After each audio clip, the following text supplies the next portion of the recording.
సంధ్య నీతో ఉన్నప్పుడు మరదలు ఫోన్ చేస్తాను ఏంది? మీ మరదలు ఏమైనా సెన్సార్ పెట్టిందా ఏంది మన కాడ? ఏమోలే, నువ్వు సైలెంట్గా ఉండు, నేను ఫోన్ మాట్లాడతా. హలో హలో బావా, ఏం చేస్తున్నావు?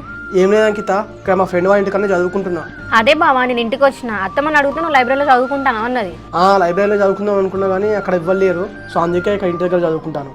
సరే బావా, నువ్వు ఇంటికి వచ్చేసరికి ఏ టైం అవుతుంది మరి? వచ్చే వరకు మధ్యాహ్నం అవుతుందా అనుకుంటా. నేను ఇక్కడే మీ ఇంటికానే 1-2 hours ఉంటా బావా, ఒకవేళ ఆ లోపు నువ్వు వస్తే కలుస్తా. ఓకే అన్నీ, ఒకవేళ ఈ టైంలో వచ్చేది ఉంటే నీకు ఫోన్ చేస్తా. సరే బావా.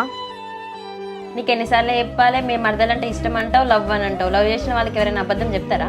మరి ఇప్పుడు నేను ఏం చేయాలి జూనియర్? ఇదంతా నీ వల్లనే, నీ వల్ల నా మరదలని అబద్ధాలు చెప్పాల్సి వస్తాను. నువ్వు మంచిగానే ఉన్నావు, నీ మరదలు కూడా మంచిగానే ఉన్నది. నా వల్ల అని చెప్తానవేంది? నేను అబద్ధం చెప్పమని చెప్పినా?